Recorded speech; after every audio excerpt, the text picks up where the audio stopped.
자, 이번엔 한동훈 국민의힘 대표 얘기를 좀 해보도록 할게요. 지금 지지율 부진 상태입니다. 그러니까 윤석열 대통령의 지지율이 한참 빠지다가 이번 주에 조금 반등하긴 했지만 윤석열 대통령 지지율이 굉장히 급격하게 빠지면서 원래는 당 지지율이도 거기에 따라가지 않는 국면도 과거에는 있었는데 같이 따라가고 있어요. 지금 당 지지율 같이 따라가고 있고 한동훈 대표의 개인적인 지지율도 떨어지고 있고 이런 상황인데 이 상황에서 지금 의정 갈등 계속되고 있고 김건희 여사 문제 터지고 있고 그래서 독대를 요청을 했다라는 뉴스가 나왔고 국민의힘에서도 확인을 해주셨죠.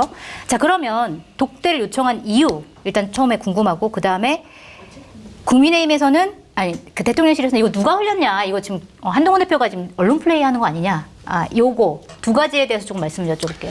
일단 뭐 독대를 요청한 건 다 예상하시듯이 내일 만찬에서 뭐 한 5명 정도 만나는 것까지는 모르겠지만 제가 볼 때는 한 20명 정도 될 거예요. 네. 그 20명 만나서 식사하면서 무슨 깊은 얘기를 하겠습니까?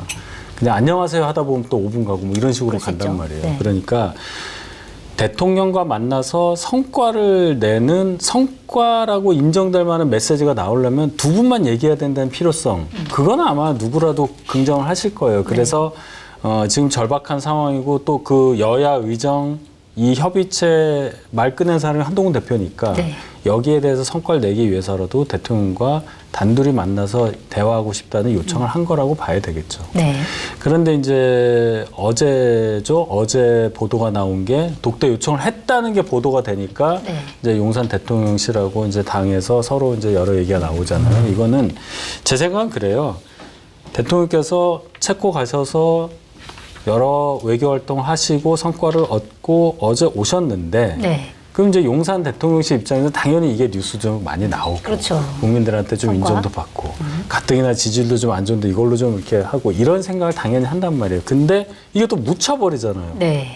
한동훈 뭐 독대 요청 뭐 이런 걸로. 그러니까 불편하겠죠. 네. 그다음에 두 번째는 독대하자고 하면 할 수도 있다는 생각을 가지고 있을 텐데 마치 언론에다 이걸 얘기를 해서 안 하면 안 되게끔 만드는 압박을 괜히 네. 주는 듯한 모양새가 되니까 그것 또한 불편할 거예요. 그러니까 상황은 이 보도가 나온 것 자체가 저희한테 굉장히 불행한 겁니다. 누가 했는지 그거는 알 수가 없는 거잖아요. 네. 예, 취재원은 무조건 숨기고 가는 거니까. 그렇죠. 근데 이제 어쨌든 보도가 나왔고 그러니까 서로 대통령실에서는 우리가 아니고 국민의힘에서도 우리 아니야라고 지금 이렇게 얘기하는 상황인데 누가 했는지는 모른다. 알 수가 없죠. 네. 그거는. 네. 알겠습니다. 자, 어떻게 보세요? 기자가 뭐 잘 취재했겠죠. 아니 뭐 네. 어차피 다 그 취재원이다 그 취재원이고 사실 뭐 중요한가 그 생각이 들어요. 근데 그러니까 이게 뭐 오늘 뉴스원 기사인가 그 얘기를 하더라고. 독대를 하려면 그냥 전화해서 보자고 하면 되지 이렇게까지 할 일인가라는 건데, 그러니까 독대를 요청을 하고 이게 이렇게 복잡해지고 막 이런 것 자체가 지금의 당정관 관계가 좀 비정상적이다. 저는 이렇게 봐요. 그러니까 이거 자체가 그러니까 조금 이상한 거예요. 이게 네. 사람들이 이상하게 봐요. 그렇죠. 네. 그 독대하면 되는 건데 그냥 그냥 하면 이게 또 되는 이게 건데. 불거지고 막 서로 이제 신경전 벌이고 이거 자체가 비정상적이다. 그러니까 이미 그날 이제 체코에서 서울공항 내려서 이제 귀국해가지고 이상민 행안부 장관하고는 50초 동안 네. 다정한 눈길로 하다가 네. 한동훈 0.5초 컷 1초도 아니더라고 내보니까. 표정도 되게 서로 안 좋더라고요. 그러니까 쌩 하고 이렇게 네. 가버리고 뭐 이런 거를 봤을 때 그러니까 저는 그 기분이 태도가 되지 않게 뭐 이런 게 베스트셀러 제목이기도 한데 좀 그게 윤석열 대통령이나 한동훈 대표한테도 좀 적용이 됐으면 좋겠다 그 생각이 들어요. 네. 윤 대통령은 제가 그 윤석열 대통령이 검사 시절에 같이 일했던 검사한테 이제 들었는데 네. 똑같다는 거야 지금하고 그때랑 검사 지금 시절하고. 똑같다. 예. 좀 달라져야 되는데. 그러니까 정확하게 보기 싫은 인간은 절대 안 본대. 검사 시절에도 죽어도 안 봤다라는 거예요. 네. 안 보는데 지금 똑같이 정치인이 돼서도 보기 싫으면 안 본다라는 겁니다. 네. 대통령이라 됐는데 그 박지원 의원 표현으로 밴댕이 소가딱지 같이 저렇게 하면 되나요, 진짜? 아니 한동훈 싫겠지. 네. 맨날 뭐 투다투다 대고 말도 안 듣고 뭐 그만둔다고 얘기하고 그러면은 얼마나 짜증나겠어요. 그래도 좀 뭔가 대범하게 좀 해야 되는 거 아니에요? 대통령 정도 되면은. 그러니까 근데 진짜 싫은가 봐요. 지금 네. 속보가 나왔는데 대통령실에서 한동훈 독대 요청에 내일 꼭 할 건 아니다. 추후 협의하겠다. 아니 그게 지금 결국 나와. 거절? 진짜 벤이다 벤.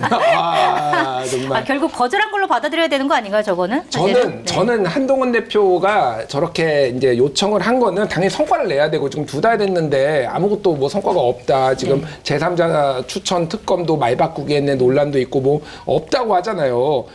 결국은 저거는 당정 파국을 지금 예고하는 게 아닌가. 그 수순이 아닌가 저는 그렇게 봐요. 한동훈 대표 저는 직 던질 가능성 높다고 봅니다. 아, 그러세요? 이대로 이런 식으로 가면은 2년을 채우는 게 의미가 있나? 네. 그리고 윤석열 정부 인기가 지금 윤석열 대통령이 사람이 바뀌지 않으면은 계속 이 지지율로 갈 텐데 이거는 친윤의 프레임으로 가면은 망한다. 대선 나오기도 힘든데 지금도 어렵지만은 네. 그러면은 결국은 뭔가의 중요한 이슈를 하나 걸고 당대표 직 던질 가능성 상당히 높아지는 것 같아요. 이게 그 빌드업이라고 봐요, 저는 사실. 빌드업이다. 그러니까 그런 명분을 축적하는 그러니까 것이다. 일부러 뭐 이거를 해서 안 받으면 내가 뭐 던져야지 그게 아니라 이것도 해보고 저것도 해보고 나는 할 만큼 다 했지만은 아니니까 그러면은 뭐 우리 뭐를 위해서 이거는 제가 직을 걸고 한번 해보겠습니다라고 네. 했는데 그것까지 안 받아들여지면은 던질 가능성도 있어 보여요, 제가 그게. 알겠습니다. 자, 대통령실에서 거의 사실상 거절한 걸로 보이는데 우리 얼천께서는 직을 던질 수도 있을 것이다 보셨는데 어떻게 보세요? 일반적 정치인이라면 한동훈 대표가 네. 그 분석은 굉장히 의미가 있어요. 그럴 가능성도 있는데 그럴 것 같지가 않아요. 한동훈 그래요? 대표 그 성격이나 성정 지금까지 해온 걸 보면 내가 외관도라는 자세일 겁니다. 아마 네. 뭐라도 할 거예요. 계속 적어도 내년 9월까지는 임기가 그냥 간다고 봐야 되잖아요. 네. 대선 출마를 전제하더라도 그러면 시간도 너무 많이 남았고 중간에 한번 관둔다고 생각해 보세요. 한동훈 대표가 가질 만한 부담이 뭐냐면 자 비대위원장 뭐 108인가 하다가 총선 패배로 그냥 나갔다가 너무 빠른데 했는데 들어왔는데 네. 너무 빨리 또 관두면 남는 게 없습니다. 다시 들어오기가 애매해져요. 그때는 정말 추대를 받아서 들어와야 되는 상황이 될 텐데 그걸 예상하기에는 지금 변수가 너무 많고 그렇다면은 어떻게 해서든 당대표직을 유지하면서 그래도 한동훈 대표가 뭐를 했다는 거 하나 정도 남기고 나와야 돼요. 그러니까 지금 오히려 그 얘기를 거꾸로 하면 못 나온다는 얘기예요. 뭔가 이제 예. 뭔가 하나 이루어야 되는데 이룬 게 이루어지지 없다고 없으니까. 봐야 되기 때문에 네. 예, 저는 그렇게 해석을 합니다. 서로 의견이 좀 달랐습니다. 자, 그리고 근데 이제 한동훈 대표에 대한 지금 이제 오늘이 딱 그 취임 2달째더라고요. 그런데 이제 보수 언론도 그렇고 진보 언론도 그렇고 다 이제 의견 일치가 제대로 된 리더십을 그동안 못 보였다. 이거예요. 근데 물론 이제 처음부터 쉽지 않은 길이라는 건 모두가 다 알고 있고 그걸 알고서 들어왔기 때문에 그러면 2달 동안 뭐라도 했어야 되는데 왜 못한 거냐. 그럼 이 리더십은 어떻게 다시 세워야 되느냐. 이거는 방향이 어떻게 된다고 생각해요? 그러니까 애초에 한국 정치가 그렇잖아요. 아무리 당대표를 하더라도 원내 기반이 없으면 여의도 정치는 국회 위주로 돌아가니까 아무것도 할 수 없다. 거기에 저도 긍정합니다. 네. 그 사안을 인정을 하는데 더 강고해요. 의원 수는 적지만 국민의힘 내부가 한동훈 대표에 대해서 특히 원내가 생각하는 한동훈 대표에 대한 그 어떤 시각이 그렇게 따뜻하지만은 않다. 전당대회 과정을 보셨잖아요. 원희룡 나경원 후보가 공격도 많이 했고 저희 내부에서 선을 굉장히 넘는 발언들도 하고 그래서 이게 전당대회가 어떻게 되냐 이런 생각까지 했는데 그런 차원에서 보면은 한동훈 대표 앞날이 굉장히 어렵습니다. 애초에 법무부 장관 하다가 비대위원장으로 왔다는 것 자체가 이거는 개인적으로 한동훈 대표 개인으로는 그게 행운이라고 볼 수가 없어요. 준비돼서 뭐가 된 다음에 출마하는 게 아니기 때문에. 그래서 여기서 물론 성과가 안 나서 아쉬운 거는 뭐 다 인지상정이지만 성과가 안 났기 때문에 당신 뭐 자질이 없다 이렇게 말하기에는 어려운 상황이다. 결론은 제가 볼 때 시간이 해결할 거라고 봐요. 자 보세요. 네. 의료 공백, 의료 대란 관련해서도 시간이 점점 지날수록 결국은 정부가 몰립니다. 네. 예, 의료계도 마찬가지긴 하지만 이거 안 돼요. 그러면 뭐라도 해야 된다는 여론이 적어도 원내에서는 나올 수밖에 없습니다. 네. 그분들 다 적어도 90명이 지역구를 갖고 있어요. 저희 당도 네. 아무리 적어도. 지역구 민심을 또 외면할 수 그렇죠. 없으니까. 그렇기 때문에 뭐라도 하자는 쪽으로 갈 수밖에 없습니다. 그런 움직임이 있어요. 그러니까 이 상황을 버티는 과정, 그걸 한동훈 대표가 그래도 잘 하고 있다. 네. 나름 여야 의정이라는 사자 협의체에 대한 제안도 한동훈 대표가 한 거는 그건 리더십을 드러낸 거라고 봐야 되잖아요. 거기에서 사실은 이제 성과가 나야 되는데 지금 성과가 없는 성과 상황. 나오려고 이제 독대도 하자 뭐 네. 하자 하는데 어쨌든 내일 만나시니까 내일 만난 다음에 메시지가 굉장히 전 중요하게 봐요. 네. 그 다음에 이제 또 봐야 될 텐데 어쨌든 그렇게 이슈로 끌고 가는 거는 인정해줘야 된다. 예, 그렇게 봅니다. 알겠습니다. 자, 한동훈 대표 어떻게 해야 된다고 보세요? 직 거는 게 도움이 되는 거예요?